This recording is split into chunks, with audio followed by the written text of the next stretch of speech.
क्या आप सभी विद्यार्थियों ने इस ऑपरेशन सिंदूर का नाम सुना? क्या आप सभी विद्यार्थियों ने इस ऑपरेशन सिंदूर का नाम सुना? अगर सुना है तो एक बार ओएस लिख दीजिए। ओएस क्या है ये ऑपरेशन सिंदूर? एक बार आप सभी विद्यार्थी बता देंगे क्या है ये ऑपरेशन सिंदूर? इस पूरी कहानी को हम समझते हैं ना, इस पूरी कहानी को समझते हैं हम, कुछ तारीखों के माध्यम से समझते हैं। ये वाला कौन सा हिस्सा है? ये जम्मू एंड कश्मीर है। भारत का जो ऊपरी हिस्सा है वो जम्मू कश्मीर है। जम्मू कश्मीर के ऊपर ये लद्दाख है ना, ये लद्दाख है। तो 22 अप्रैल को 22 अप्रैल 2025 को ये डेट भारत के इतिहास में एक मन को उबाल देने वाली डेट है। इस दिन क्या हुआ? जम्मू कश्मीर का एक एरिया है पहलगाम। जम्मू कश्मीर का एक एरिया है पहलगाम।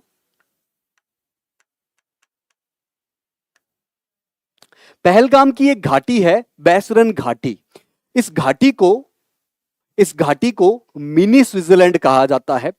मिनी स्विट्जरलैंड क्यों कहा जाता है? इसकी खूबसूरती की वजह से। यहाँ के सुंदर पहाड़, यहाँ पे बहती हुई कुछ सरिताएं, कुछ छोटी छोटी नदियां, उनकी वजह से इस पहलगाम के बैसरन घाटी को मिनी स्विट्जरलैंड कहा जाता है। तो 370 धारा हटने के बाद जब जम्मू कश्मीर में लोग घूमने फिरने के लिए जाने लगे, पर्यटन वहां पर बढ़ने लगा और वहां की अर्थव्यवस्था बहुत ज्यादा मजबूत होने लगी, तो पाकिस्तान ऑक्यूपाइड कश्मीर और साथ ही पाकिस्तान के बहुत सारे आतंकवादियों को यह बात अच्छी नहीं लगी, क्योंकि उनका क्या उद्देश्य है? भारत में आतंक फैलाना और जम्मू कश्मीर को ले लेना और भारत के साथ दुश्मनी बरकरार रखना, और वो भारत में शांति नहीं चाहते हैं। तो पहलगाम की बैसरन घाटी में 22 अप्रैल को ये आतंकवादी लोग हमला कर देते हैं। किन पर हमला कर देते हैं? भोले भाले मासूम पर्यटक जो कि यहां पर घूमने गए हुए थे अपने परिवार के साथ में, उनको धर्म पूछ कर मारा जाता है। करीब करीब 27 लोग इसमें शहीद होते हैं। करीब करीब 27 लोग इसमें शहीद होते हैं, जिसमें एक नेपाली व्यक्ति भी होता है, एक जम्मू कश्मीर का एक मुस्लिम व्यक्ति भी होता है। तो धर्म पूछ पूछ कर इस पहलगाम की बैसरन घाटी में पर्यटकों को मारा जाता है। किसी मां का बेटा छीना जाता है, किसी पत्नी का पति छीना जाता है, किसी बच्चों का बाप छीना जाता है। यानी कि मुख्य रूप से इन कायर आतंकवादियों ने पुरुषों पर हमला किया और महिलाओं को धमकी दी कि जाके मोदी को बता दे, अपने प्रधानमंत्री को बता दे। उसके अगले ही दिन यानी कि 23 अप्रैल 2025 को, इसके अगले ही दिन यानी कि 23 अप्रैल 2025 को भारत सरकार कुछ निर्णय लेती है पाकिस्तान के खिलाफ।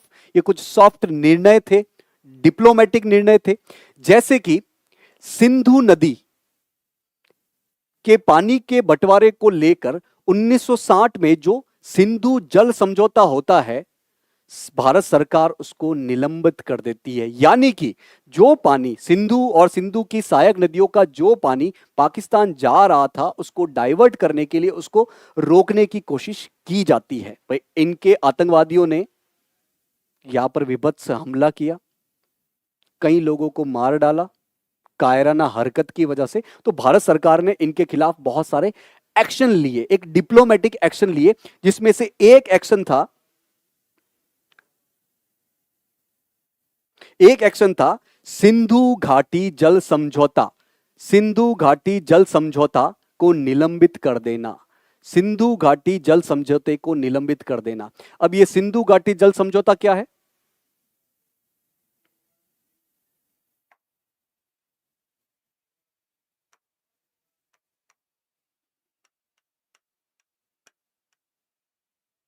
ये सिंधु जल समझौता क्या है?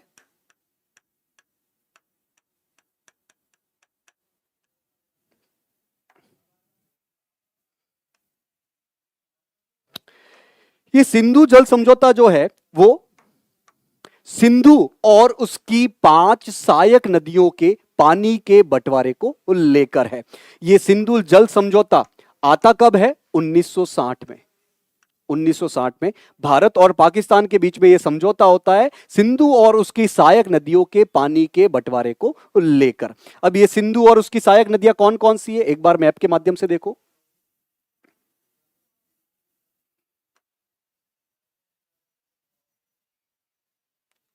ये भारत का एक रफ मैप हो गया।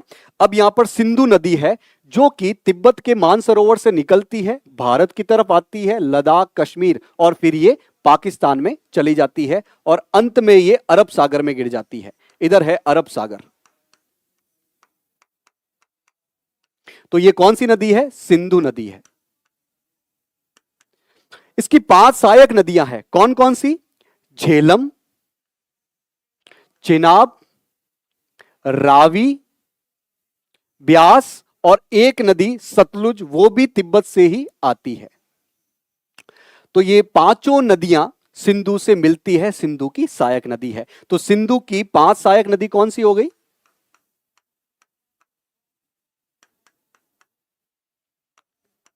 झेलम, चेनाब, रावी, ब्यास और सतलुज। तो इन 5 प्लस एक सिंधु, इन 6 नदियों के बंटवारे को लेकर, इन 6 नदियों के बंटवारे को लेकर भारत और पाकिस्तान के बीच में सिंधु जल समझौता होता है। इसमें पश्चिम की जो 3 नदियां हैं, कौन कौन सी? ऊपर वाली, ये ऊपर वाली है ना, सिंधु, झेलम और चिनाब। इन 3 नदियों के मैक्सिमम पानी को पाकिस्तान को दिया जाता है और बाकी जो पूर्वी नदी है, रावी, ब्यास और सतलुज, इसके पानी को भारत के उपयोग के लिए रखा जाता है। अगर इसके पानी के अमाउंट को देखोगे आप तो करीब करीब मैक्सिमम पानी पाकिस्तान को दिया गया। तो ये 1960 में जल समझौता हुआ था, सिंधु जल समझौता। इसके अकॉर्डिंग भारत और पाकिस्तान सिंधु और सिंधु के सहायक नदियों के पानी को यूज कर रहे थे।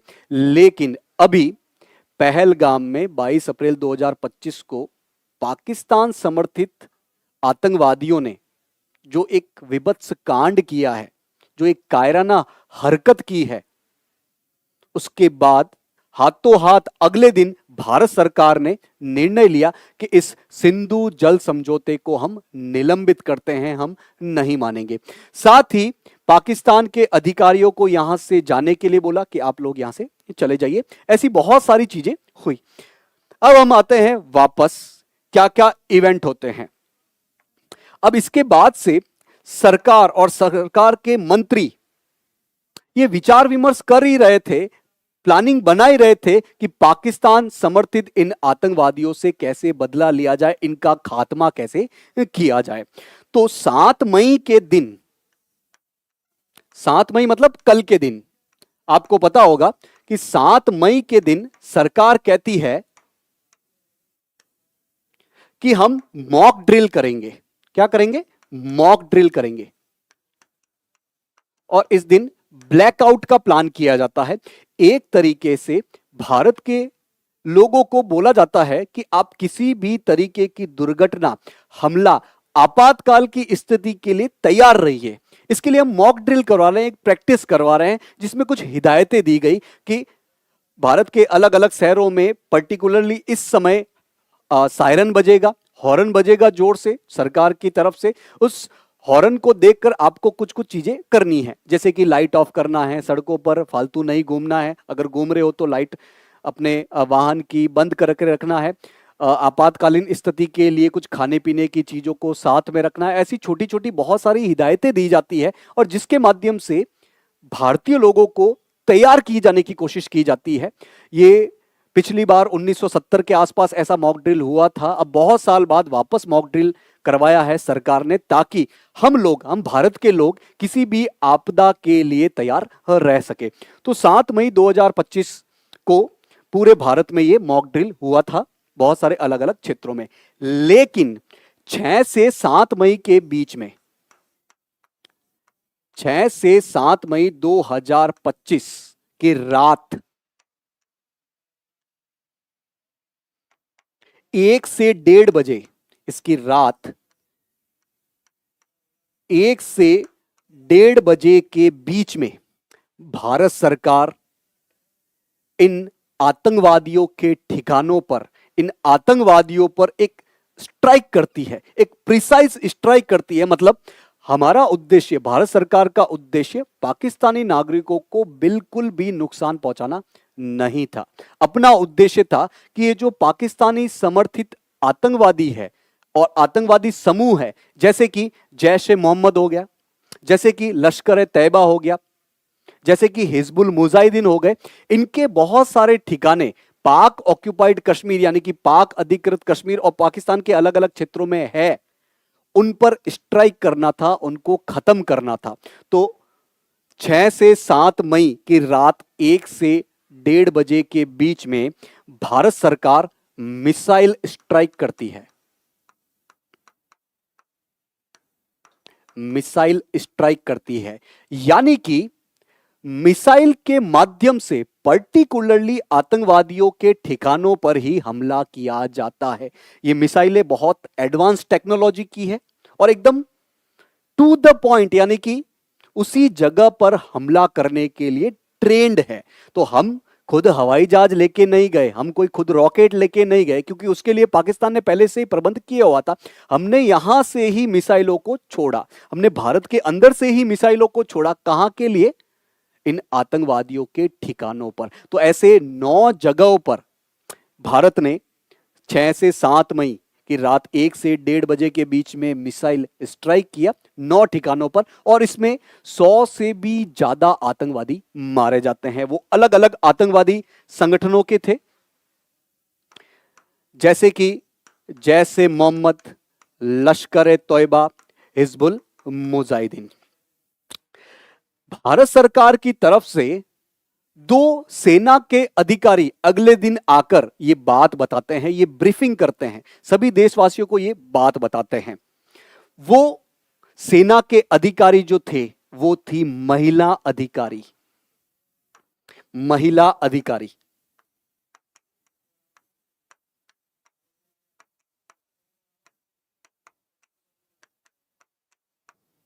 एक थी कर्नल सोफिया कुरैशी जी और दूसरी थी विंग कमांडर व्योमिका सिंह जी। तो 2 महिलाएं सेना अधिकारी आकर ब्रीफिंग देती है, देशवासियों को बताती है कि हमने ऑपरेशन सिंदूर किया है, भारतीय सेना ने ऑपरेशन सिंदूर किया है, जिसके माध्यम से मिसाइल स्ट्राइक के थ्रू पाकिस्तान ऑक्यूपाइड कश्मीर और पाकिस्तान के जो आतंकवादियों के 9 ठिकाने थे उन पर प्रिसाइज स्ट्राइक किया है, उन पर प्रिसाइज हमला किया है और इनको तबाह किया है। तो भारत ने इस विभत्स, इस कायराना हरकत जो कि पहलगाम में हुई थी, जिसमें निर्दोष पर्यटक लोग मारे गए थे, धर्म के नाम पर मारे गए थे, तो भारत ने राष्ट्र धर्म अपनाते हुए इन पाकिस्तान के आतंकवादियों को खत्म किया। अब बदले में पाकिस्तान सेना भारत के निर्दोष नागरिकों पर हमला कर रही है। जैसे कि जम्मू कश्मीर के पुंछ इलाकों में ही अभी खबर आई है कि गुरुद्वारे पर हमला किया गया है और गुरुद्वारे के कुछ जो सिख पुजारी भाई होते हैं उनमें से कुछ सिख पुजारी भाइयों की शहीद की खबर आ रही है। तो ये थी पूरी कहानी। अब ये इसीलिए मैं कह रहा हूं कि हम युद्ध के दरवाजे पर खड़े हैं। हम सही तरीके से आतंकवादियों को खत्म करने के लिए कदम उठा रहे हैं, जबकि पाकिस्तान ये नहीं मान रहा है, वो तो आतंकवादियों का साथ दे रहा है। पाकिस्तानी सेना ने हमारे निर्दोष नागरिकों पर हमला कर दिया है, तो अब भारत चुप नहीं बैठेगा। वो पुराना समय था जब कोई भी हमला होता था भारत पर तो हम निंदा करते थे, लेकिन आज का भारत अलग भारत है। हम अब चुप नहीं बैठते हैं। आपको जानकारी होगी 2016 की स्ट्राइक की, 2019 के स्ट्राइक की और अभी 2025 के स्ट्राइक की। 2016 में हमने सर्जिकल स्ट्राइक किया था, सर्जिकल स्ट्राइक किया था। 2019 में हमने बालाकोट में एयर स्ट्राइक किया है और अभी 2025 में पहलगाम के हमले के बाद हमने मिसाइल स्ट्राइक किया है और इसी स्ट्राइक में आतंकवादियों के 9 ठिकानों को खत्म कर दिया है, मुख्य रूप से पाक अधिकृत कश्मीर और पाकिस्तान में, जिसमें 100 से ज्यादा आतंकवादियों को भारतीय सेना ने मार गिराया है। इसी मिसाइल स्ट्राइक को भारत सरकार ने क्या नाम दिया है? ऑपरेशन सिंदूर। यानी कि जिन भारत की बेटियों का सिंदूर इन आतंकवादियों ने उजाड़ा है, उनका बदला लेने के लिए भारत सरकार ने इस ऑपरेशन को अंजाम दिया है।